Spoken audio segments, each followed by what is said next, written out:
Halo teman-teman sekalian, ketemu lagi sama saya Bang Mirza di channel saya Bang Mirza. Gini, kenapa saya membuka laptop? Ini saya lagi mau lihat-lihat tiket. Jadi begini, kita kan sebagai milenial atau mungkin bisa dibilang anak muda ya, itu langsung to the point aja. Pasti kan kepingin ya, yang namanya pergi ke luar negeri jalan-jalan seperti beberapa tempat, yaitu mungkin di negara Eropa atau negara Asia Tenggara, mungkin Australia dan sebagainya. Ya, sama. Saya juga dulu pernah menjadi pelajar dan saya juga memang sekarang saat ini sudah bekerja. Tapi walaupun saya sudah bekerja juga atau mungkin saya sebagai pelajar, untuk namanya pergi ke luar negeri itu tidak mudah ya. Dia tuh harus butuh planning. Ini kalau saya. Why? Karena kita tahu nggak semua orang itu memiliki penghasilan yang lebih untuk traveling ke luar negeri. Nah, sekarang ini saya punya tips saya ya, ini tips dari saya. Ini yang biasa saya lakukan kalau mau traveling ke luar negeri. Jadi gini, kita langsung mulai aja di tips yang pertama. Jadi ini tuh ada triknya. Ini kalau untuk yang ini kan untuk mengatur keuangan ya. Kita tahu yang namanya ke luar negeri itu pasti ngabisin banyak uang. Mungkin kebanyakan seperti itu pandangan sebagian orang. Nah, di sini saya memiliki beberapa trik atau tips untuk mengatur keuangan saat kita di luar negeri atau akan pergi ke luar negeri. Ini mungkin untuk pelajar atau mungkin untuk mahasiswa. Nah, yang kepingin jalan-jalan, ya gini deh. Sekarang kalau misalnya yang pertama adalah triknya, kita harus menentukan pilihan dulu. Yang pertama, ini kan ke luar negeri ya judulnya. Jadi yang udah pasti ke luar negeri. Nah, kalau ini kalau saya itu mungkin kalau misalnya untuk yang baru-baru lebih baik mengambillah negara-negara yang dekat dulu, seperti contohnya Malaysia, Singapura atau Thailand, seperti itulah. Jadi jangan terlalu muluk-muluk, terlalu tinggi. Nah, itu untuk starting awalnya mungkin lebih bagus. Nah, kalau di sini saya memiliki perencanaan 9 bulan ya, karena ya kok 9 bulan ya? Kenapa ya? Oh iya. Jadi kalau misalnya kita kan memiliki uang jajan juga. Mungkin kalau misalnya sebagian besar mahasiswa atau mahasiswi pasti punya usaha sampingan. Ya, dan seperti itulah mungkin ada beberapa. Sekarang kan milenial juga anak-anak muda yang khususnya jomblo-jomblo gitu. Itu memang ini ya kreativitasnya sekarang jauh lebih tinggi daripada saya ya, jelas gitu. Nah, yang pertama ini biasanya saya di itinerary-nya itu 9 bulan. Jadi misalnya contohnya saya ini mau berangkat di bulan September. Saya misalnya mau pergi di bulan September. Nah, ini saya rencanakan sejak bulan Desember tahun lalunya. Caranya gimana?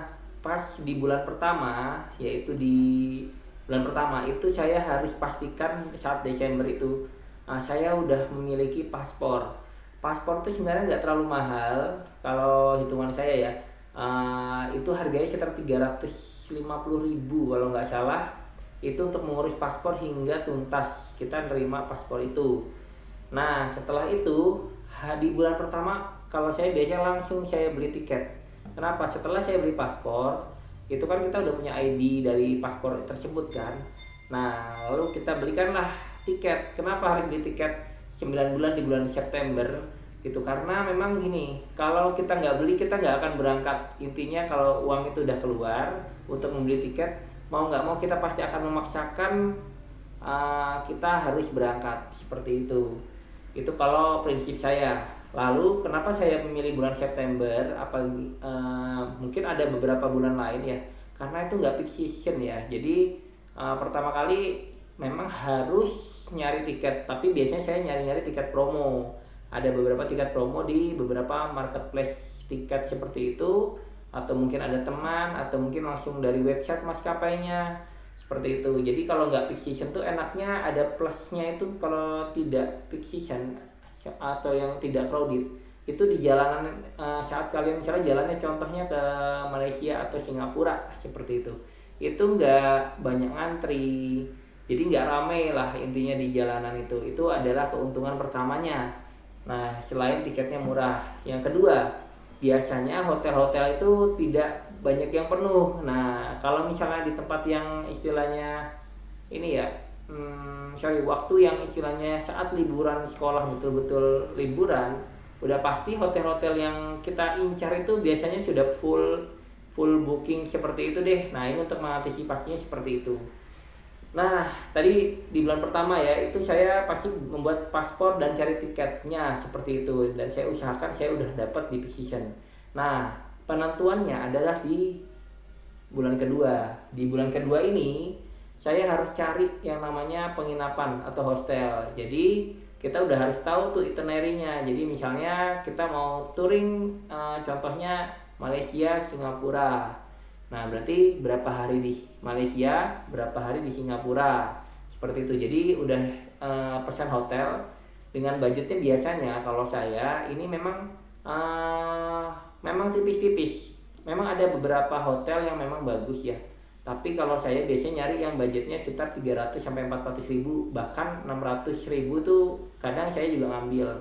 Nah, tapi kebanyakan saya ngambil hotel yang seperti itu, dan itu biasanya ada teman, jadi nggak sendiri-sendiri banget. Kenapa nggak sendiri-sendiri banget? Soalnya kalau misalnya sendiri kita bingung, masa kita kalau mau foto kita selfie wae. Nah, kalau ada teman kan ada yang motoin, ya ada fotografer lah, intinya gitu. Jadi kalau dibagi dua, satu kamar tadi dibagi dua, misalnya harganya 600 ribu dibagi dua, berarti satu harinya kan 300 ribu. Nah, jadi di bulan kedua harus betul-betul dapat hotelnya, itu di bulan kedua. Nah, di bulan ketiga inilah tempatnya kita untuk mencari bagaimana uang sangu, bahasanya tuh uang jajan kita di sana. Ya, ini kalau saya biasanya kan menyisihkan itu maksimal sepertiga penghasilan. Jadi misalnya contohnya sebulan saya punya usaha mungkin sekitar, yang gampang dihitung mungkin 3 juta, misalnya 3 juta rupiah. Nah, berarti 1 juta tuh harus saya simpan. Saya sisihkan 1 juta, dan bulan itu langsung saya tukar falas. Misalnya saat itu kita mau ngambilnya ke tadi Malaysia atau Singapura ya. Saat itu langsung aja ke money changer. Bulan itu habis gajian langsung 1 juta disisihkan, beli ke money changer, tuker uang dolar Amerika boleh, atau mungkin ringgit Malaysia juga boleh, atau mungkin Singapura dolar juga boleh, seperti itu. Itu di bulan ketiga. Nah, di bulan keempat itu sama, itu juga menyisihkan sekitar ini ya, sepertiga juga. Jadi yang tadi 1 juta udah ditukar falas, sedapatnya berapa, bulan keempatnya juga sama, ditukar juga. Jadi udah dapat 2 juta untuk ditukar uang semua, itu bulan ketiga dan keempat. Bulan 1 dan kedua tadi nggak nyisikan uang buat jajannya. Lalu di bulan kelima ini yang penting banget. Ini kita harus betul-betul pelajari itinerary yang akan dijalani. Misalnya gini, kita tiba di KLCC, Kuala Lumpur low cost gitu ya pokoknya. Ya pokoknya KLCC gitu, KLIA, International Airport. Nah, itu kan nanti kita naik kayak misal semacam busway seperti itu, atau mungkin bahasa sana tuh bus lah, bis seperti itu berapa. Itu kita harus punya kayak semacam perkiraan estimasi di bulan kelima tadi. Diestimasikan itinerary-nya, dan di bulan kelima itu kalau tetap disisihkan uangnya sekitar sepertiga. Tapi biasanya di bulan kelima ini saya nggak menyisihkan. Kenapa? Soalnya ini biasanya ada istilahnya pengeluaran tak terduga. Jadi ini dipakai untuk disimpan masih dalam bentuk rupiah, tapi untuk biaya tak terduga. Misalnya ada apakah, pokoknya biasanya saya seperti itu. Nah, bulan ke-6, 7 itu saya juga menyisihkan sepertiga. Jadi tadi udah 2 juta ditukar falas. Bulan 6 dan ke-7 juga ditukar falas. Jadi ada 4 juta rupiah seperti itu udah disisihkan untuk kehidupan kita waktu di sana. Itu udah aman tuh. Jadi tiket pulang pergi udah dapat, lalu hotel sudah beli juga di bulan kedua. Lalu kita udah punya itinerary gitu kan, dan uang cadangan untuk yang hal-hal tak terduga.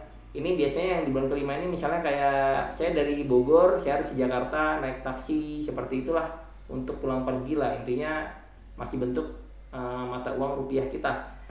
Nah, bulan 8 ini yang tergantung dari teman-teman sekalian nih. Kalau bulan 8 biasanya, kalau bulan 8 ini adalah fokusnya saya, karena kan bulan 9 itu kita akan berangkat. Bulan 8 saya ini biasanya menyisikan nggak sepertiga lagi, tapi mungkin lebih kecil atau mungkin lebih banyak. Kenapa? Karena itu akan difokuskan untuk oleh-oleh. Kalau kita kan yang namanya pergi ke luar negeri atau jalan-jalan, pasti teman tahu lah, kita nggak mungkin kecuali yang ini ya, yang introvert mungkin ya, yang apa namanya, jarang posting, nggak masalah juga sih, nggak salah juga. Tapi teman-teman kan pasti tahu, oh ini habis luar negeri, pulang tuh kita pasti ditodong sama oleh-oleh. Kita juga bingung. Unik banget memang. Nah, jadi saya biasanya di bulan ke-8 saya sisihkan uang itu untuk oleh-oleh, dan itu saya langsung saya staples. Biasanya saya tukar falas sebanyak kira-kira, misalnya bulan ini untuk oleh-oleh saya sisihkan misalnya 500.000 aja untuk oleh-oleh. Mungkin belinya gantungan kunci aja ya, biar istrinya ringan, yang dibagi juga bisa banyak gitu loh. Nah, seperti itu deh. Dan bulan 9, nah ini kan saatnya kita berangkat. Nah, penghasilan kita di bulan 9, penghasilan saya biasanya, atau kita lah, kan kita yang mau berangkat ceritanya, itu biasanya saya taruh 80% di rumah untuk ini, 80%. Misalnya tadi gajinya berapa tadi, 3 juta ya, hitungannya misalnya 3 juta. Nah, lalu 2.400.000 itu saya taruh di rumah saya gitu. Jadi saya simpan, mungkin bisa dititipin ke orang tua, mungkin kalau ada ini kan jomblo sebenarnya. Nah, ke di bawah ini kan pakaian baju apa seperti apa kayak gitu kan. Jadi ditaruh 80%-nya itu saya taruh itu. Kenapa itu saya taruh, itu saya tinggalin, itu nggak saya kemana-manain, jangan masuk di ATM seperti itu. Kenapa? Soalnya saat kita balik dari traveling itu biasanya kita uang itu sudah nol. Saya udah berapa kali pengalaman. Nah, untuk menyambung hidup itu ya di situ tuh, di bulan ke-9 itu. Jadi digaji, atau mungkin kalau estimasinya bulan 8 ya berarti di bulan 8 itu yang ditinggal di rumah.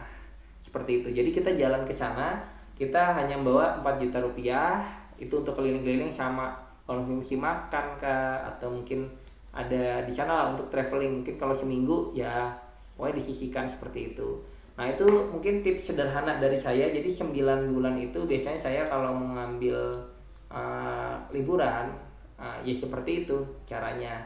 Jadi 9 bulan. Ini terima kasih banget nih udah mau nonton. Ini tips dari saya, mungkin bisa dijadikan salah satu referensi bagi teman-teman yang kepingin traveling, jalan-jalan ke luar negeri, tapi mungkin mikir-mikir ya caranya gimana sih cara menyisihkan. Nah, itu saya mungkin berbagi tips ini untuk teman-teman yang membutuhkan tips-tips dan trik. Kalau saya memang jujurnya nggak terlalu ini ya, kalau untuk ya masalah keuangan memang harus betul-betul kita planning banget. Soalnya itu kalau kita lepas dari planning biasanya itu akan buyar semua. Jadi sebelum kita berangkat kita harus lebih planning di awal.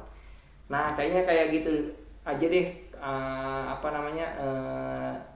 tips dan trik saya kalau saya ingin pergi jalan-jalan ke luar negeri, tapi ini waktu masih single sih, seperti itu.